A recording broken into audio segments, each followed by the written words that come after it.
Oasis മീഡിയയിലൂടെ ഞങ്ങളെ ശ്രദ്ധിക്കുന്ന എല്ലാ ഞങ്ങളുടെ ശ്രോതാക്കൾക്കും ഒരിക്കൽ കൂടെ ക്രിസ്തീയ അഭിവാദ്യങ്ങൾ അർപ്പിക്കുകയാണ്. ചില നാളുകൾക്ക് ശേഷം മറ്റൊരു സമകാലിക വിഷയവുമായി നിങ്ങളെ അഭിസംബോധന ചെയ്യുന്നതിൽ അതിയായ സന്തോഷവും ഏറെ ചാരിതാർത്ഥ്യവും.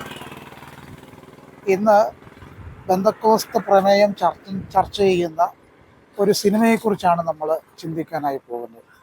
സിനിമ എന്ന് പറയുമ്പോൾ പെന്തക്കോസ്തരെ സംബന്ധിച്ച് നമുക്ക് നിഷിദ്ധമായിട്ടുള്ളൊരു കാര്യമാണെങ്കിൽ തന്നെ സിനിമ എന്ന് പറയുന്നത് ഒരു വിഷ്വൽ ആർട്ടാണ്, ഒരു ദൃശ്യ മാധ്യമമാണ്. സിനിമയെ നമ്മളൊരു കലയായിട്ടാണ് കാണുന്നത്. ജീവിതാനുഭവങ്ങളുടെയും ആചാരങ്ങളുടെയും സംസ്കാരങ്ങളുടെയും ഒക്കെ ഒരു നേർക്കാഴ്ചയാണ് സിനിമ. ജീവിതാനുഭവങ്ങളുടെ ഒരു പകർന്നാട്ടം തന്നെയാണ് സിനിമ എന്ന് പറയുന്നതിൽ തെറ്റില്ല. പെന്തക്കോസ്തരായ നാം സിനിമ കാണാത്തവരാണെങ്കിലും നമ്മെ പ്രമേയമാക്കി ധാരാളം സിനിമകൾ ചലച്ചിത്ര ലോകത്ത് പ്രത്യക്ഷപ്പെട്ടിട്ടുണ്ട്. അങ്ങനെ 2020 റിലീസായ അമൽ നീരദിൻ്റെ ട്രാൻസ് എന്ന സിനിമയിലൂടെ ഒരു യാത്രയാണ് ഈ വീഡിയോയിലൂടെ ആഗ്രഹിക്കുന്നത്. ന്യൂ ജനറേഷൻ പെന്തക്കോസ്ത് പ്രവണതകൾ, അതിനെതിരെ പെന്തക്കോസ്ത് സമൂഹം, ക്രൈസ്തവ സമൂഹം, മറ്റിതര സമൂഹങ്ങളുമൊക്കെ ജാഗരൂകരാകണമെന്നുള്ള കൃത്യമായ സന്ദേശം കൂടെ ഈ ഒരു സിനിമയിലൂടെ കൃത്യമായി വരച്ചു കാട്ടാൻ ആഗ്രഹിക്കുകയാണ്. സമകാലിക മലയാള സിനിമകൾ നാം പരിശോധിക്കുമ്പോൾ ധാരാളം സിനിമകൾ കേവലം വാണിജ്യവൽക്കരണത്തിന് വേണ്ടി മാത്രം, ധനസമ്പാദനത്തിന് വേണ്ടി മാത്രം ഉപയോഗിക്കുമ്പോൾ അമൽ ധീരത് എന്ന സംവിധായകൻ ട്രാൻസ് എന്ന സിനിമയിലൂടെ സമകാലിക മതലോകം കൃത്യമായി മനസ്സിലാക്കേണ്ടുന്ന ഒരു ഒരു ഒരു ഒരു കാര്യം ചർച്ച ചെയ്യുകയാണ് ട്രാൻസ് എന്ന സിനിമയിലൂടെ ചെയ്യുന്നത്. ഇപ്പോൾ ന്യൂ ജനറേഷൻ പെന്തക്കോസ്ത് പ്രവണതകളെ നിശിതമായി വിമർശിക്കുന്ന സിനിമ എന്ന നിലയിലാണ് ട്രാൻസിനെ നാം പരിശോധിക്കുന്നത്. കേരളത്തിൽ അങ്ങോളം ഇങ്ങോളം നാം സഞ്ചരിക്കുമ്പോൾ എല്ലാ ചെറു പട്ടണങ്ങളിലും വലിയ പട്ടണങ്ങളിലുമൊക്കെ വലിയ കൂടാരം കെട്ടി, വലിയ ടെൻറ്റ് കെട്ടി ന്യൂ ജനറേഷൻ സഭകൾ പെരുകുമ്പോൾ, ആളുകളുടെ എണ്ണം അവിടെ കൂടുമ്പോൾ തീർച്ചയായിട്ടും ദൈവ കേന്ദ്രീകൃതമായ അത്തരം സഭകളുണ്ട്, അതിന് നമ്മൾ എതിരല്ല. എന്നാൽ ദൈവ കേന്ദ്രീകൃതമല്ലാതെ കാപട്യത്തിലൂടെ പണം സമ്പാദിക്കാൻ മതത്തെയും ദൈവത്തെയും ബൈബിളിനെയും ഉപയോഗിക്കുന്ന ഒരു കൂട്ടം ആളുകളെ കൃത്യമായി നിശിതമായി വിമർശിക്കുവാൻ ട്രാൻസ് എന്ന സിനിമയ്ക്ക് കഴിയുന്നുണ്ട്. അമൽ നീരദിൻ്റെ സിനിമകൾ നമ്മൾ പരിശോധിക്കുമ്പോൾ ബിഗ് ബി, അതുപോലെ സാഗർ ഏലിയാസ് ജാക്കി റീലോഡഡ്, ഇയോബിൻ്റെ പുസ്തകം, ഭീഷ്മ പർവം, അങ്ങനെ ധാരാളം സിനിമകൾ അദ്ദേഹം സംവിധാനം ചെയ്തിട്ടുണ്ട്. എന്നാൽ എന്തുകൊണ്ടും ട്രാൻസ് എന്ന സിനിമ ആ സിനിമകളിൽ നിന്നെല്ലാം വ്യത്യസ്തമായി നിലകൊള്ളുന്നൊരു സിനിമയാണ്. ഈ സിനിമ നാം പരിശോധിക്കുമ്പോൾ വിജു പ്രസാദ് എന്ന മനുഷ്യൻ ജോഷുവ കാൾട്ടൺ എന്ന സുവിശേഷ പ്രഭാഷകനായി, മിറക്കിൾ വർക്കറായി, രോഗസൗഖ്യം നൽകുന്നയാളായി മാറുന്ന ആ ഒരു അനുഭവത്തെ കൃത്യമായി ഈ സിനിമ വരച്ചു കാട്ടുന്നു. വിജു പ്രസാദ് എന്ന സാധാരണ മനുഷ്യൻ, ഒരു മോട്ടിവേഷണൽ സ്പീക്കർ. അദ്ദേഹത്തിൻ്റെ മോട്ടിവേഷൻ സ്പീച്ചുകളിലൂടെ ധാരാളം യുവാക്കന്മാരും ധാരാളം പ്രിയപ്പെട്ടവരും തീർച്ചയായിട്ടും അവരുടെ ജീവിതത്തിൽ പുത്തൻ തീരുമാനങ്ങൾ എടുക്കുന്നതിനൊക്കെ കാരണമായിട്ടുണ്ട്. എന്നാൽ വിജു പ്രസാദിനെ നമ്മൾ പരിശോധിക്കുമ്പോൾ അദ്ദേഹത്തിൻ്റെ ജീവിതം ഒരു വലിയ ദുരന്തമായി തന്നെ തുടരുന്ന കാര്യം നമുക്ക് മനസ്സിലാക്കാൻ കഴിയും. അദ്ദേഹം ഒരു മോട്ടിവേഷണൽ സ്പീക്കർ ആയിരിക്കെ തന്നെ ജീവിതത്തിൽ വലിയ നൊമ്പരങ്ങളുമായി സഞ്ചരിക്കുന്നൊരു മനുഷ്യനാണ് അദ്ദേഹം. ഭൂതകാലം സമ്മാനിച്ച നൊമ്പരങ്ങളുമായി സഞ്ചരിക്കുന്ന വിജു പ്രസാദ് എന്ന മോട്ടിവേഷണൽ സ്പീക്കറിനെ ഒരു കൂട്ടം സാമ്പത്തിക ശ്രേണിയിലുള്ള ആളുകൾ, ഒരു കൂട്ടം സമ്പന്നരായിട്ടുള്ള കച്ചവടക്കാർ അദ്ദേഹത്തെ സമീപിക്കുകയാണ്. ഈ കച്ചവടക്കാർ അദ്ദേഹത്തെ സമീപിക്കുമ്പോൾ അവരുടെ മനസ്സിലുള്ള ഒരേ ഒരു കാര്യം മാത്രമേ ഉള്ളൂ: ഇദ്ദേഹത്തിൻ്റെ കരിസ്മ ഉപയോഗിച്ച് മതത്തെ കൂട്ടുപിടിച്ച് കപട ആത്മീയതയ്ക്ക് വേണ്ടി ഈ മനുഷ്യനെ ഉപയോഗിച്ച് പണം നേടാം എന്നുള്ള ഏക ലക്ഷ്യത്തോടു കൂടിയാണ് ഈ ആളുകൾ വിജു പ്രസാദിൻ്റെ അടുക്കിലേക്ക് വരുന്നത്. വിജു പ്രസാദിൻ്റെ അരികിലേക്ക് വരുമ്പോൾ വിജു പ്രസാദ് എന്ന പേര് തന്നെ അവർക്ക് ഇഷ്ടമില്ലാതെ വരുന്നു. അല്ലെങ്കിൽ വിജു പ്രസാദ് എന്ന പേരിൽ ഒരു ഒരു മിറക്കിൾ വർക്കർ, ഒരു രോഗസൗഖ്യം നൽകുന്ന ആള്, അങ്ങനെ ഇറങ്ങിയാൽ ഒരു പക്ഷെങ്കിൽ ആ പേര് കൊണ്ട് പേരൊരിക്കലും അദ്ദേഹത്തിന് ഗുണം ചെയ്യില്ല എന്ന് കൃത്യമായി മനസ്സിലാക്കിക്കൊണ്ട് ബിജു പ്രസാദ് എന്ന ഈ മനുഷ്യൻ്റെ പേര് അവർ മാറ്റി ജോഷുവ കാൾട്ടൻ എന്ന പേരിട്ട് പ്ലാറ്റ്ഫോമിലേക്ക് വിടുന്ന കാഴ്ച നമുക്ക് മനസ്സിലാക്കാനായിട്ട് കഴിയും. അവർ അദ്ദേഹത്തെ രോഗസൗഖ്യത്തിനായിട്ട് ഉപയോഗിക്കുകയാണ്.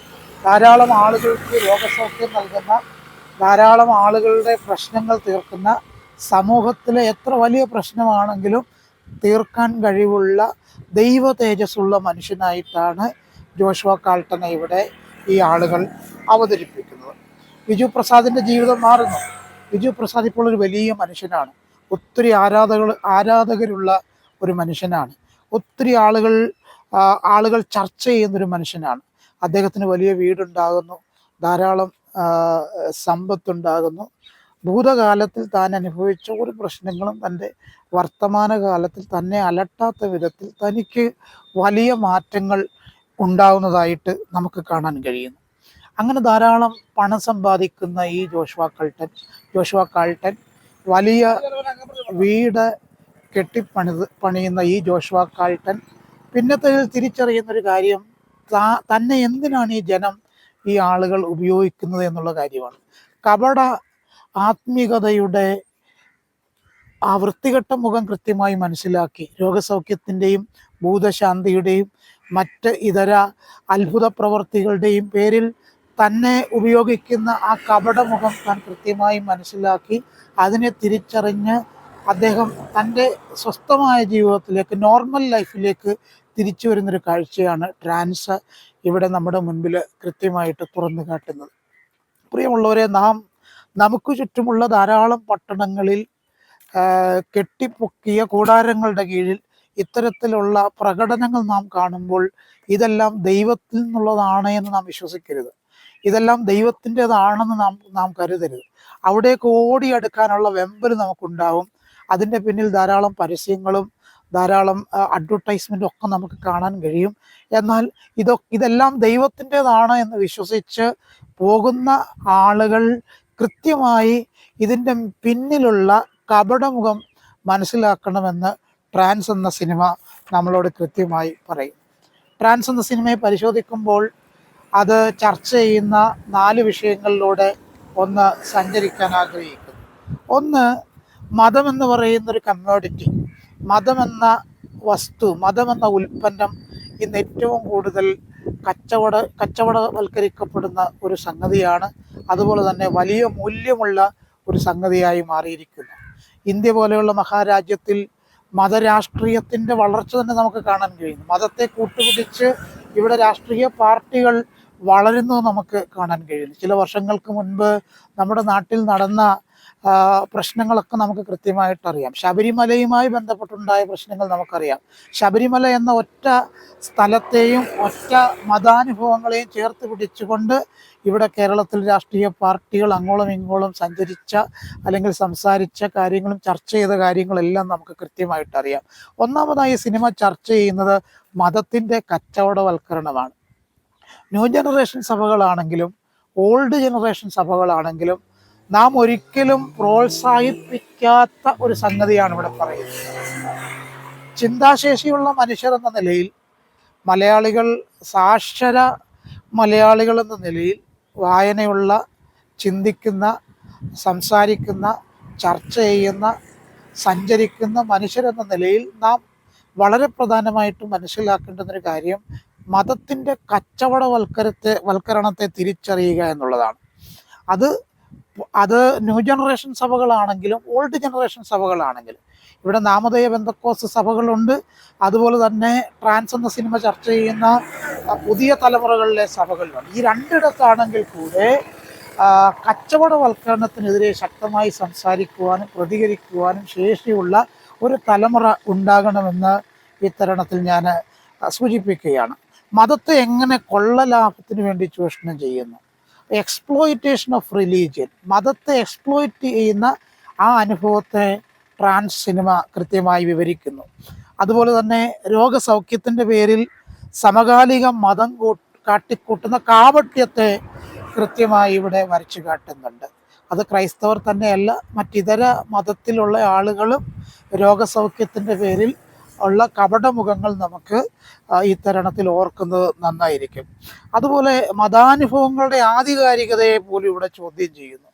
റിലീജിയസ് എക്സ്പീരിയൻസ് എന്ന് പറയുന്നത് ഒരു കാലത്ത് നമുക്ക് ഉപേക്ഷിക്കാൻ കഴിയാത്തൊരു കാര്യമായിരുന്നു. രാത്രികളിലൊക്കെ ദൈവം നമ്മളോട് സംസാരിക്കുന്ന കാര്യം, അതുപോലെ മുങ്ങിത്താണൊരു മനുഷ്യനെ എവിടെ നിന്നോ ഒരു കൈ വന്ന് പിടിച്ച് മരണത്തിൽ നിന്ന് തിരികെ കൊണ്ടുവന്ന കാര്യം, അതൊക്കെ റിലീജിയസ് എക്സ്പീരിയൻസ് ആണ്. കഴിഞ്ഞ ഒരു മാസം മുമ്പ് നമുക്കറിയാം, കൊല്ലത്ത് ഒരു സ്ത്രീ 10 കിലോമീറ്ററോളം ഒഴുകി നടന്നു. നീന്തലറിയാത്തൊരു സ്ത്രീ 10 കിലോമീറ്ററോളം ഒഴുകി നടന്നതിന് ശേഷം അവർ ജീവിതത്തിലേക്ക് തിരികെ വന്നു. അത് തീർച്ചയായിട്ടും ആളുകൾ കാണുന്നത് ഏതോ മനുഷ്യന് പുറത്തുള്ള ഒരു ശക്തിയുടെ ഇടപെടലായിട്ട് തന്നെയാണ്. അതാണ് ശരിക്കും മത അനുഭവങ്ങൾ എന്ന് പറയുന്നത്. ഇത്തരത്തിലുള്ള കപട സന്യാസിമാരും കപട ഉപദേശിമാരും നമ്മുടെ ഇടയിൽ പെരുകുമ്പോൾ കൃത്യമായി ചോദ്യം ചെയ്യപ്പെടുന്നത് മതാനുഭവങ്ങളുടെ ആധികാരികതയാണ്. ഒതൻറ്റിസിറ്റി ഓഫ് റിലീജിയസ് എക്സ്പീരിയൻസ് ആണ്. അതുപോലെ വിശ്വാസത്തെ സാമ്പത്തിക നേട്ടത്തിനായി ഉപയോഗിക്കുന്ന അധാർമിക പ്രവണത ഇവിടെ വർദ്ധിക്കുന്നുണ്ട്. വിശ്വാസത്തെ ഫിനാൻഷ്യൽ ഗെയിനിന് വേണ്ടി ഉപയോഗിക്കുന്ന ഇമ്മോറൽ ആക്ടിവിറ്റീസ് നമ്മുടെ നാടുകളിൽ വർദ്ധിക്കുന്നുണ്ട്. നമ്മുടെ സഭയെ നാം പരിശോധിക്കുമ്പോൾ, ഓൾഡ് ജനറേഷൻ സഭയെപ്പറ്റി നമ്മൾ ചിന്തിക്കുമ്പോൾ, നാമധേയ ബന്ധക്കോസ് സഭകളെപ്പറ്റി നാം ചിന്തിക്കുമ്പോൾ 5 കിലോമീറ്ററിനകത്ത് 50-60 സഭകളാണ് ഇവിടെ. ഇത് കൃത്യമായി വരച്ചു കാട്ടുന്നത് എന്താണ്? ഇത്തരം സഭകൾ കൂണുപോലെ മുളയ്ക്കുന്നത് എന്താണ്?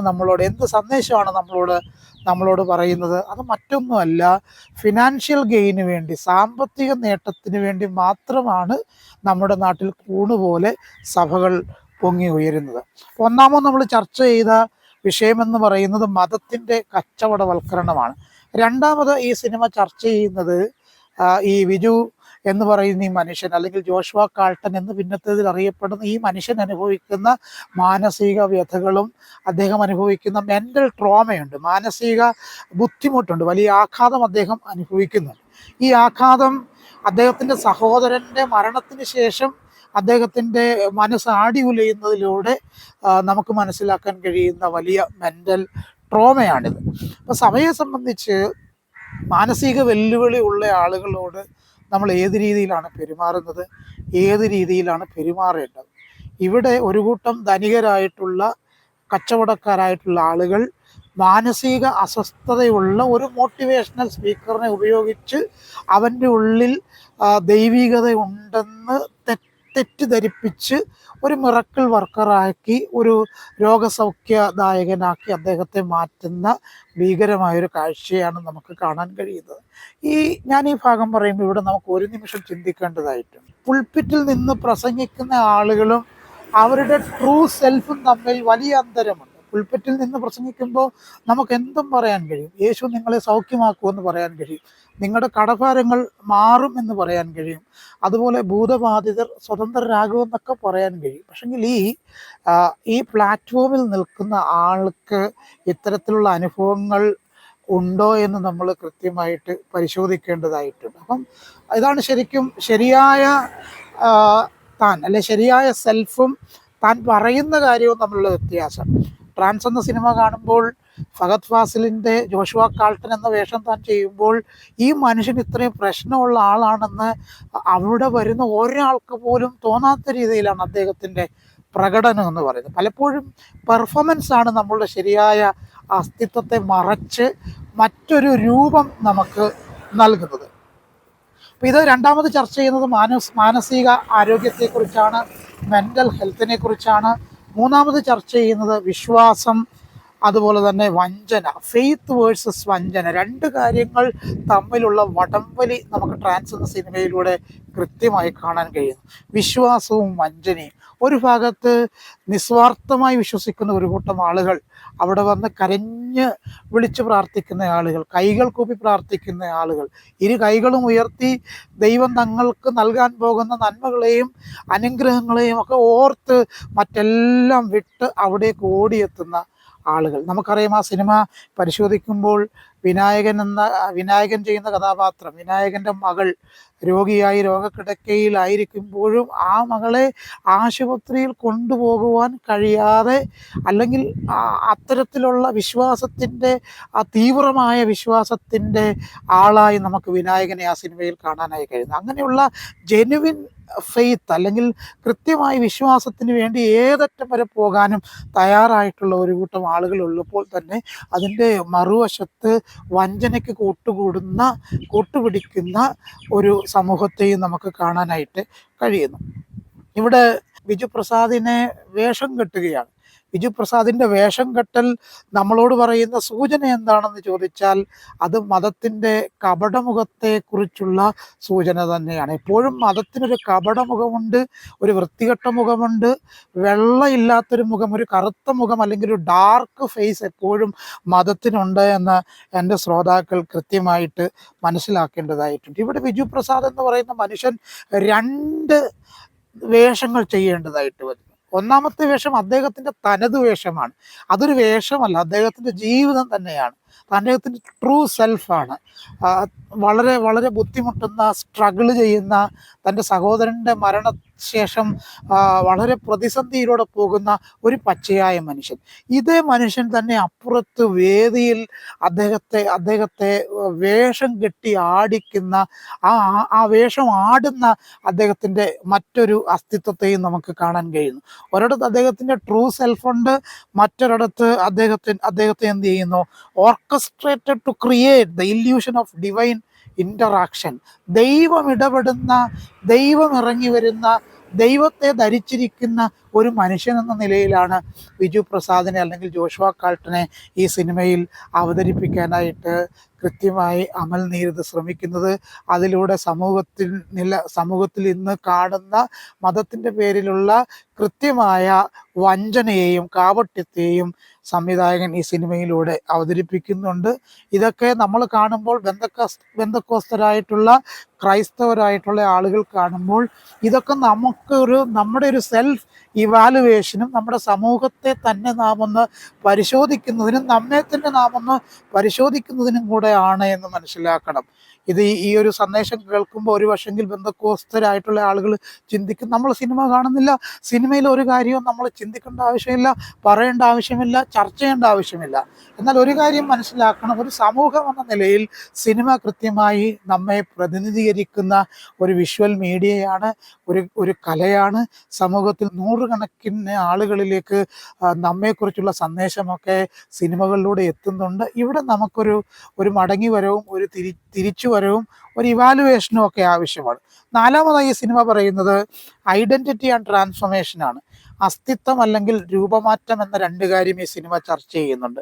ബിജുവിൻ്റെ ക്യാരക്ടറിലെ ഡ്യുവാലിറ്റി നാം നേരത്തെ ചർച്ച ചെയ്തതാണ്. രണ്ട് മുഖമുള്ള ബിജുവിനെ നമുക്കിവിടെ കാണാൻ കഴിയുന്നു. ഒന്ന് തൻ്റെ ട്രൂ സെൽഫാണ്, രണ്ട് കൺസ്ട്രക്റ്റഡ് റിലീജിയസ് പേഴ്സണയാണ്.